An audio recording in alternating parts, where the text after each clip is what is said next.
आप सभी लोगों का हमारे चैनल बिहार उत्कर्ष पर, और मैं आप सभी लोगों के सामने हाजिर हूं। आज हम लोग एक इम्पॉर्टेंट मुद्दे पर यहाँ पर चर्चा करेंगे और बहुत सारे वो बच्चे जो बिहार में बिहार पुलिस वाहन चालक परीक्षा भर्ती 2025 को देने वाले हैं, उनके दिमाग में कहीं ना कहीं पात्रता और एलिजिबिलिटी को लेकर काफ़ी कंफ्यूजन है। हालांकि लाइसेंस के बारे में जो डिस्कशन है वो मैं पहले भी आप लोगों से कर चुकी थी कि LMV और HMV जो दो लाइसेंस यहाँ पर बता रखे हैं एलिजिबिलिटी के लिए, मैम उन दोनों का क्या रिलेशन है और वो लाइसेंस आपके पास 1 साल पुराना होना चाहिए। ये सारी चीज़ें तो हम लोग डिस्कस कर चुके थे, लेकिन और भी बहुत सारे एलिजिबिलिटी कंडीशंस हैं जो आप सभी लोगों को पता होने चाहिए as a appearing of this examination. मतलब आप अगर इस एग्जाम में अपियर करना चाहते हो तो ये सारी मिनिमम एलिजिबिलिटी आपके पास यहाँ पर होनी चाहिए। तो सबसे पहले तो आपके जितने भी साथी हैं जो इस परीक्षा को 2025 में देने वाले हैं, एलिजिबिलिटी को लेकर सारे कंफ्यूजन इस क्लास में आज उनके यहाँ पर दूर हो जाएंगे। तो जल्दी से सेशन को शेयर कर दीजिए अपने उन सभी साथियों के साथ। तो क्या है आवेदन हेतु पात्रता या आवेदन हेतु एलिजिबिलिटी, इसके बारे में हम सब लोग यहाँ पर क्या कर रहे हैं, डिस्कशन कर रहे हैं। ठीक है, तो आप सभी लोगों को याद रखना है कि चालक सिपाही के पद पर आवेदन हेतु पात्रता की अगर हम लोग यहाँ पर बात करें तो सबसे पहली चीज जो है वो यहाँ पर शारीरिक मापदंड है। शारीरिक मापदंड का मतलब मैम फिजिकल मेजरमेंट जो है वो यहाँ पर बहुत जरूरी है। कहने का मतलब आप तभी एलिजिबल होंगे इस एग्जाम के लिए जब आप सभी विद्यार्थी जो है उन विद्यार्थियों की ऊंचाई, चेस्ट मेजरमेंट और वेट जो है वो इसके अकॉर्डिंग यहाँ पर होगा। कैसे कैसे आप सबको याद रखना है कि जितने भी UR यानी अनरिजर्व्ड मेल कैटेगरी के कैंडिडेट्स हैं, गैर आरक्षित पिछड़ा वर्ग के पुरुष अभ्यर्थी जो हैं, उनके लिए जो हाइट होनी चाहिए वो हाइट होनी चाहिए 165 सेंटीमीटर मिनिमम। हाइट कितनी होनी चाहिए मैम? 165 सेंटीमीटर मिनिमम हाइट होनी चाहिए। साथ ही साथ चेस्ट की अगर हम लोग बात करें तो चेस्ट का मेजरमेंट बिना फुलाए 81 सेंटीमीटर और कहीं ना कहीं चेस्ट जो है उसे इंक्रीज करके 86 सेंटीमीटर जो है वो यहाँ पर होना चाहिए। जितने भी अत्यंत पिछड़ा वर्ग के पुरुष अभ्यर्थी हैं उनको 5 सेंटीमीटर का रिलैक्सेशन दिया गया है। अत्यंत पिछड़ा वर्ग हुआ, अनुसूचित जाति जनजाति हमारे पास यहाँ पे हो गई, उसके मेल कैंडिडेट हो गए, भारतीय मूल के गोरखा यानी बिहार विशेष सशस्त्र पुलिस जो है उस बटालियन के जितने भी मेल कैंडिडेट हो गए, ठीक है, उनके लिए जो है वो उनके लिए 160 सेंटीमीटर यानी UR यानी अनरिजर्व कैटेगरी से 5 सेंटीमीटर का रिलैक्सेशन यहाँ पर दिया हुआ है।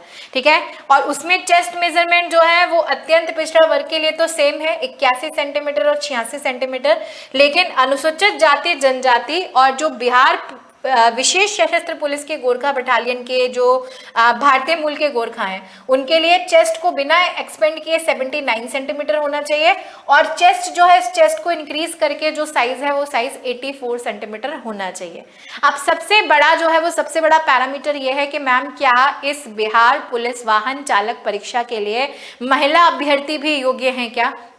तो मैं कहूंगी बिल्कुल योग्य हैं। सभी वर्गों की यानी अनरिजर्व्ड कैटेगरी हो, अत्यंत पिछड़ा वर्ग हो, अनुसूचित जाति जनजाति हो, सभी वर्गों की महिला अभ्यर्थियों के लिए यहाँ पर जो हाइट का पैरामीटर रखा गया है वो 155 सेंटीमीटर है।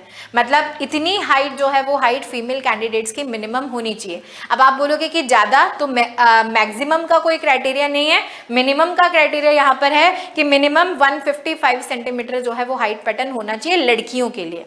अब लड़कियों के लिए चेस्ट का कोई मेजरमेंट नहीं है, ठीक है, चेस्ट मेजरमेंट का कोई क्राइटेरिया यहाँ पर जो है वो यहाँ पर नहीं रखा गया है। ठीक है, दूसरी चीज आपको याद रखना है कि जितनी भी फीमेल कैंडिडेट्स हैं, है ना, इस एलिजिबिलिटी को फिल करने के लिए या इस फॉर्म को फिल करने के लिए जितनी भी फीमेल कैंडिडेट्स हैं उनका मिनिमम वेट जो है वो मिनिमम वेट होना चाहिए 48 kg। मतलब कोई ऐसी लड़की है जिसका वजन जो है वो 48 किलो से कम है तो वो इस पर्टिकुलर फॉर्म को फिलअप करने के लिए पात्र नहीं है। ठीक है, वेट कितना होना चाहिए? 48 किलोग्राम यहाँ पर होने चाहिए। और जितने भी ट्रांसजेंडर अभ्यर्थी भी अगर इसमें हैं, जो कोई भी ट्रांसजेंडर जो है वो एप्लीकेंट है जो इस फॉर्म को फिल करना चाहता है, तो आपको याद रखना है कि उनके लिए जो शारीरिक मापदंड है वो महिला अभ्यर्थियों के समान होंगे, यानी वही हाइट 155 सेंटीमीटर प्लस जो वेट है वो वेट मिनिमम 48 kg होनी चाहिए। अगर हम लोग यहाँ पर एजुकेशनल क्वालिफिकेशन की बात करें कि मैम इस वाहन चालक परीक्षा को देखने के लिए शैक्षणिक अर्हता कितनी होनी चाहिए, तो आपको याद रखना है 10+2 यहाँ पर रखा गया है, यानी न्यूनतम शैक्षणिक योग्यता। ज्यादा आपने कुछ भी कर रखा हो उससे कोई मैटर नहीं है, मिनिमम आपके पास 12th जो है वो 12th पास यहाँ पर होना चाहिए। LMV और HAV जो है इसके बारे में मैं पहले से एक अलग सेपरेट वीडियो आपको बना चुकी हूँ, क्योंकि वाहन चालक की परीक्षा है तो बिना लाइसेंस के काम नहीं चलेगा। तो यहाँ पर लाइट मोटर व्हीकल और हैवी मोटर व्हीकल वाहन के जो लाइसेंस है वो लाइसेंस आपके पास होने चाहिए। प्लस इन्होंने सबसे इंपॉर्टेंट चीज जो यहाँ पर बताई थी, जो मैंने भी आपको कहा था कि न्यूनतम 1 वर्ष पूर्व निर्गत, यानी आपका लाइसेंस जो है वो 1 साल पुराना होना चाहिए। ऐसा नहीं है कि आज वैकेंसी आई है, हमने जो है वो 1 महीने पहले लाइसेंस के लिए अप्लाई किया था, मैम जब तक एग्जाम होगा हमें लाइसेंस मिल जाएगा, नॉट लाइक दैट। ठीक है, आपका जो लाइसेंस है वो लाइसेंस 1 वर्ष पुराना होना चाहिए। अभी जिसने लाइसेंस डाला है उसके लिए ये एप्लीकेबल नहीं है।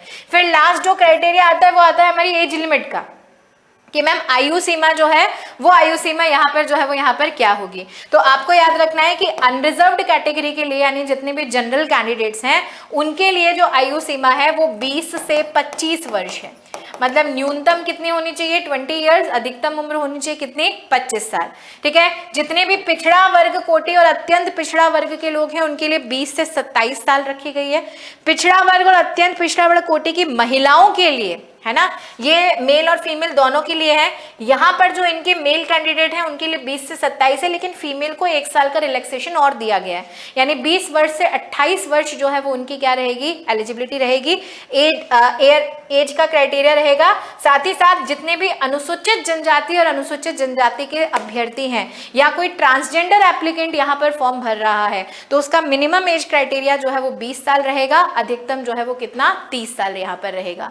ठीक है, तो ये एलिजिबिलिटी अगर आपके पास है, ये सारे पॉइंट्स पर अगर आप अपने आप को खरा उतार पा रहे हो तो ही आप इस वाहन चालक परीक्षा का फॉर्म फिल कर सकते हैं, अदरवाइज आप ये फॉर्म फिल नहीं कर पाएंगे।